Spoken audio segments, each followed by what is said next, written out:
Are you really going to finish all that? My date said it loud enough for the next table to hear.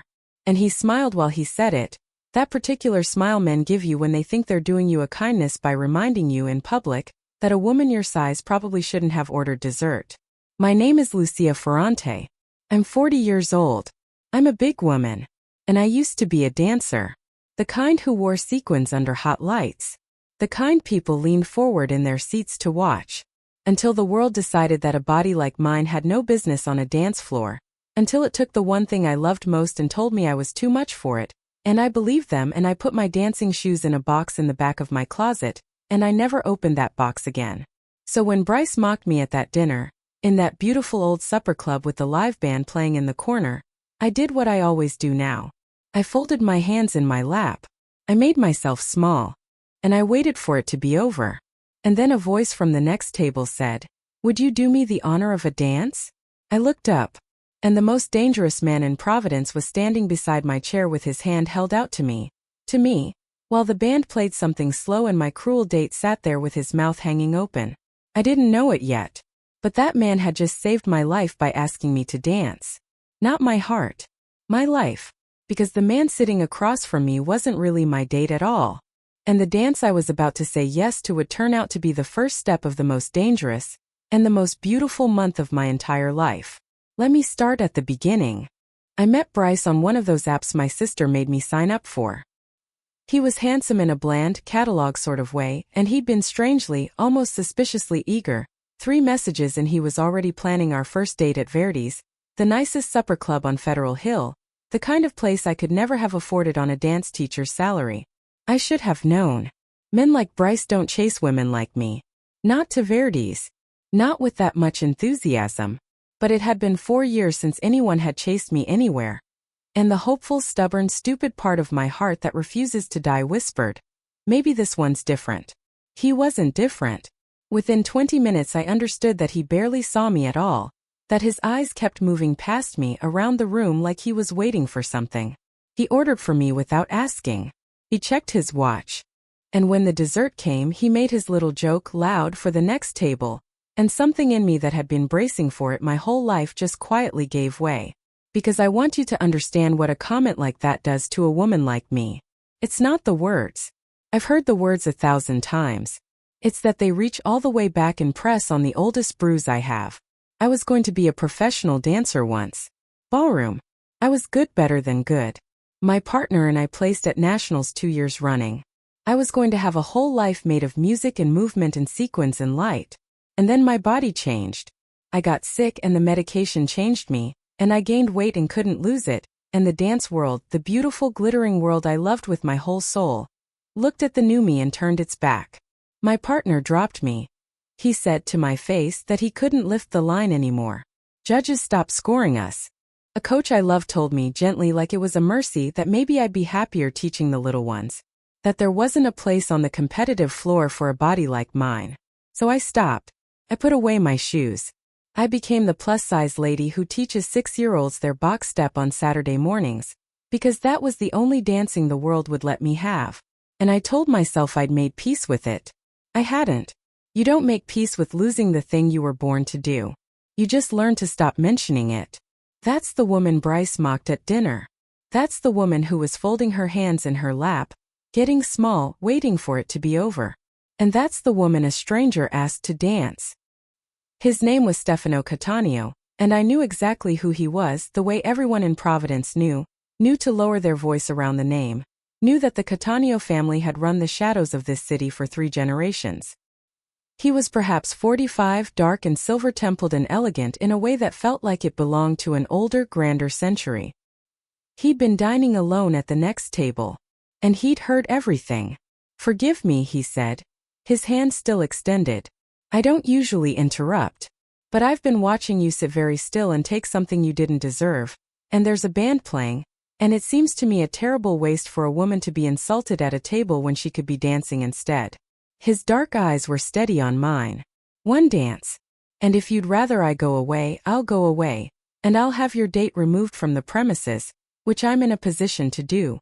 Behind me, Bryce made a strangled sound. "Do you know who I'm? Do you know who she's here with?"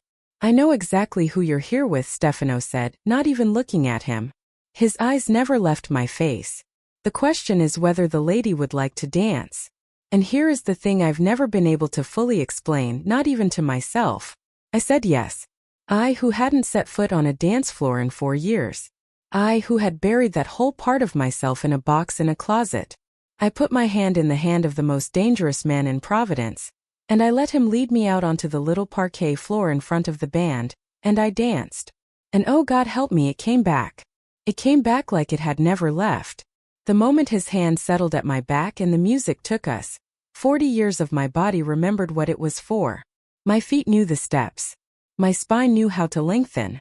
The old grace I thought the world had taken from me rose up out of wherever it had been hiding and filled me to the brim, and Stefano, who was, it turned out, a beautiful dancer himself, old world trained, felt it happen, felt the stiff frightened woman in his arms transform into something else entirely, and I watched his face change as he realized what he had on the floor with him. For 4 years I had moved through the world like a woman apologizing for existing, shoulders curled in, eyes down, taking up as little room as a big woman can learn to take. And in the space of 8 bars of music, all of it fell off me like a coat I'd been wearing in my sleep. My chin came up. My back found its old proud line. My feet remembered a language I thought I'd lost forever, and they spoke it fluently, joyfully, and I was not hiding and I was not shrinking. I was 30 feet tall and made of light. You've done this before, he murmured. A long time ago, I said. In another life. When I was someone else. No, Stefano said, and he turned me under his arm, and the whole room was watching now, and for the first time in 4 years I did not want to disappear. Not someone else. This is you. This was always you. The rest was just a costume the world made you wear. I don't remember the walk back to reality. I remember that when the song ended, the whole supper club was silent, and then it broke into applause, and that Bryce was gone, quietly removed exactly as promised, and that Stefano Cattaneo looked at me like I was the only woman who had ever lived. Have dinner with me, he said. Not tonight. Tonight was your night. But tomorrow. Let me take you somewhere and hear the whole story of the woman who dances like that and thinks she's nobody.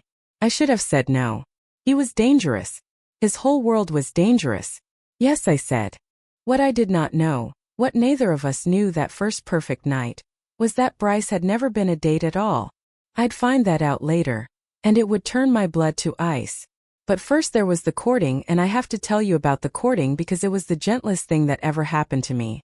Stefano Cattaneo did not court me the way a rich man courts. He didn't send jewelry or flowers by the truckload. He sent me music.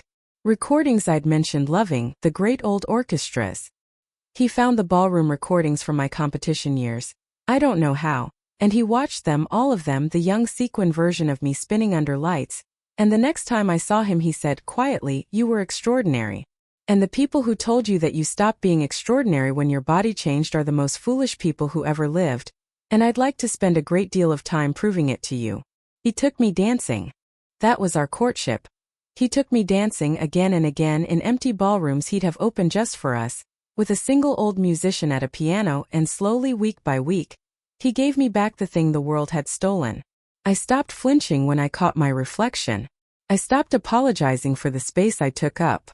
In Stefano's arms on a dance floor I was not too big. I was exactly enough. He told me, the finest partner he'd ever had, and he meant it, and I could feel that he meant it, and it healed something in me I thought was dead. Why me? I asked him one night, breathless, the piano still ringing. You could have anyone. Anyone in this city. Because everyone in this city wants something from me, he said. Power. Money. Protection. And then there's you. A woman who danced with me because she loves to dance, who has never once asked me for a single thing, who looks at me like I'm a man and not a throne. He touched my face. I've been alone in a crowd my whole life, Lucia. You're the first person who ever felt like solid ground. There was one night I'll keep for myself as long as I live. He'd opened up an empty ballroom, just the two of us and an old man at the piano, and partway through a slow waltz I started to cry. Just quietly, the tears coming without permission. I braced for him to be uncomfortable, to pull away, the way men do. He didn't. He just kept dancing, kept holding me, and after a while he said very softly, I know. It's the grief coming out. Let it. You've been carrying it in your body for 4 years, Lucia. Dance it out. I've got you. And I did. I cried and I danced at the same time, and he held me through every step of it. And when the song ended, I felt lighter than I had in a decade. I was falling. Completely, hopelessly. And that's exactly when I learned the truth about Bryce. It was Stefano's man Carlo who told me, gently, one afternoon at Verdi's. Bryce Whitlock was not a real date.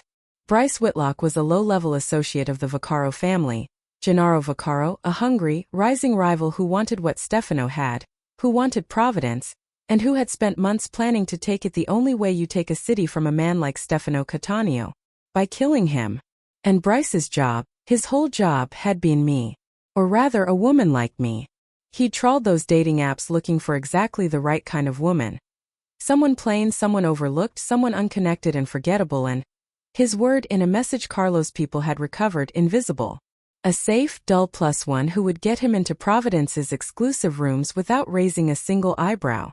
Verdi's that first night had been reconnaissance.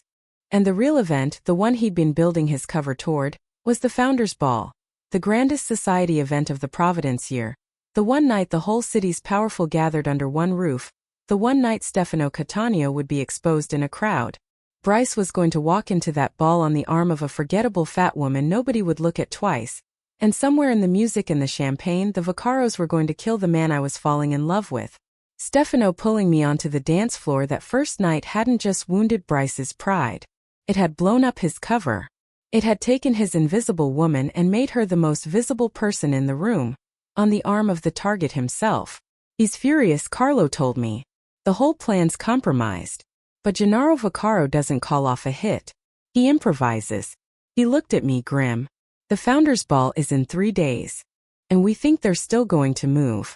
I sat there in that beautiful supper club, and I thought about the man who had given me back my joy, and I thought about a ballroom full of music and killers moving through it. And the dancer in me, the one who reads a room the way other people read a book, who has spent her whole life watching bodies move through space, sat up and started to think very, very hard. I made them take me to the Founders' Ball. Stefano fought me on it. He wanted me 100 miles away safe. But I'd spent 4 years being told where a woman my size did and didn't belong, and I was done being told to disappear for my own good. Do you know what it is to spend your whole life being told your body is a problem to be managed? Too big for the dress. Too big for the chair.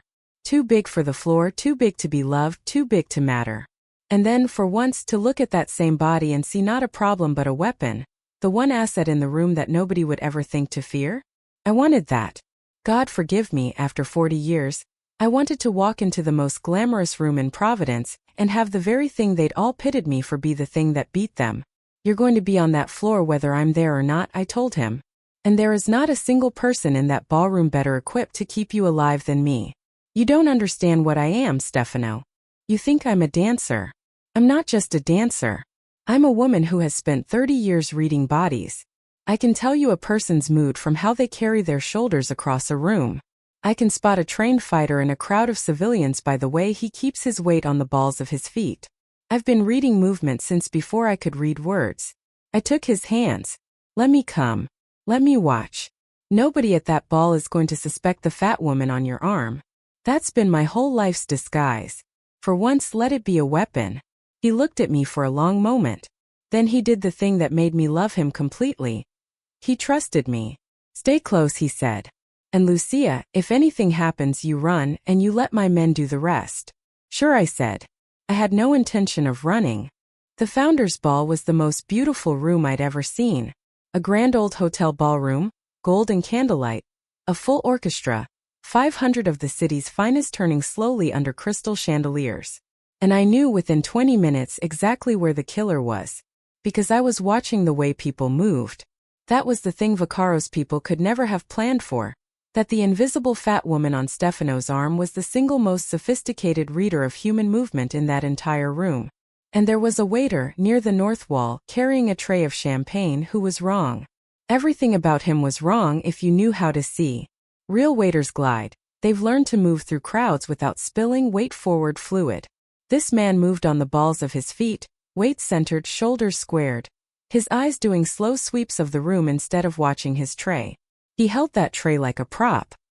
He moved like a man who'd been trained to hurt people, and was only pretending to be a man who poured wine. And his slow, sweeping eyes kept coming back, again and again, to Stefano. I didn't scream. Screaming would have started it, would have made the killer move now, in a panic in a crowd. 30 years of performing under pressure had taught me that the most dangerous thing you can do in a crisis is break the rhythm. So I did the only thing I knew how to do. The thing I was born to do. I asked Stefano to dance. Right now? He murmured. Lucia, this isn't. Dance with me, I breathed against his ear, smiling for the room, my hand sliding into his. Right now. Trust me the way you told me to. There's a man by the north wall, a false waiter, and he's going to try to kill you in the next 2 minutes. And I am about to keep you alive. Do not look at him. Look at me. And dance. To his eternal, everlasting credit, Stefano Cattaneo danced. And I danced him for his life. I want you to understand what I did out there, because it was the finest dancing of my entire life, and not one person in that ballroom knew they were watching it. I took the most dangerous man in Providence in my arms, and I used everything, every year of training, every ounce of the grace the world told me I'd lost, to keep us moving. A moving target in a crowd is a nightmare to shoot. A moving target you can't predict is impossible. So I made us impossible. I read the killer's position without ever looking at him, tracked him in the edges of my vision the way you track your partner's balance, and I choreographed us away from him. A turn here to put a pillar between us and his line, a sweeping step there to fold us deep into the crowd of other dancers, always moving, always flowing, never once letting him get the clean, still half-second he needed. He drifted along the edge of the floor, hunting his shot, and I never gave it to him.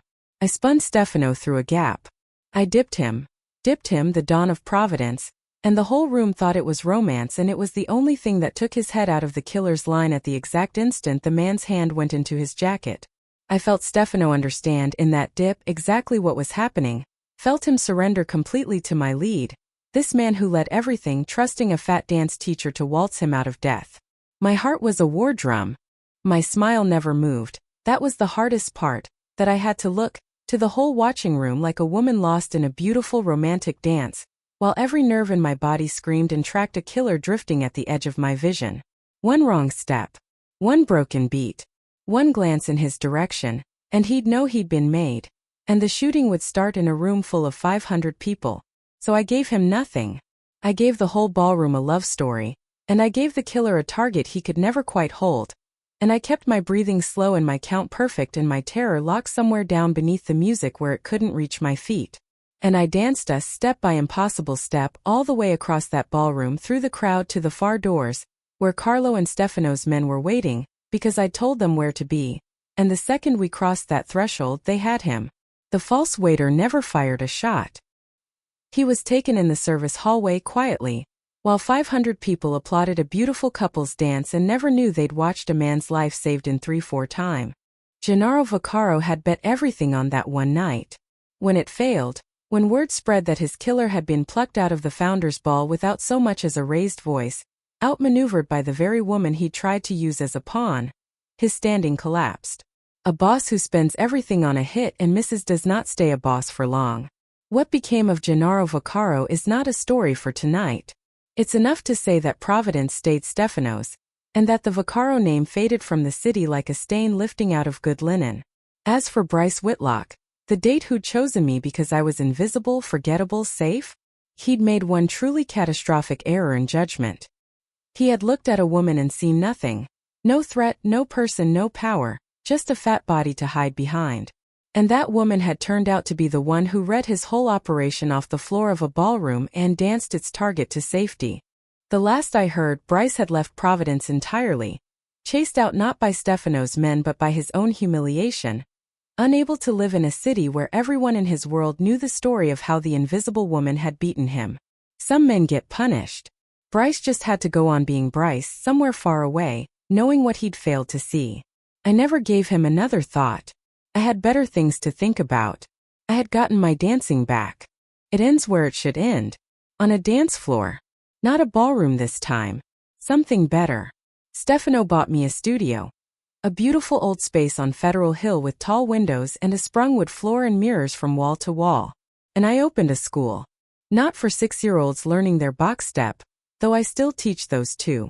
I opened a school for them, for the women the dance world turned its back on. The big ones. The old ones. The ones some coach told gently like a mercy, that there wasn't a place on the floor for a body like theirs. I named it after nothing and no one. I just painted 3 words on the window in gold. Everyone can dance. And every evening after the last student goes home, the most dangerous man in Providence comes to my studio in his shirt sleeves, and he puts on the old music and he holds out his hand to me, the way he did that very first night at the next table, when I was folding myself small and waiting for the world to be over. Would you do me the honor? He asks. Every single time. Like it's the first time. Like it's a miracle. Which I've come to understand it is. And every single time I take his hand. You know, he told me once, turning me slow under the studio lights, I asked you to dance that first night because I couldn't stand to watch a beautiful woman be made small. I thought I was rescuing you. He pulled me close. It took me exactly 1 dance to understand I had it backwards. You didn't need rescuing, Lucia. You saved my life on a ballroom floor. You gave me the first joy I'd felt in 20 years.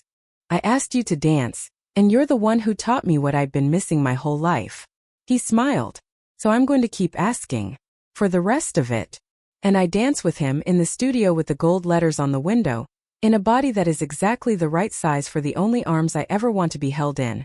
A woman who was told she was too much for the thing she loved, dancing every single night of her life anyway.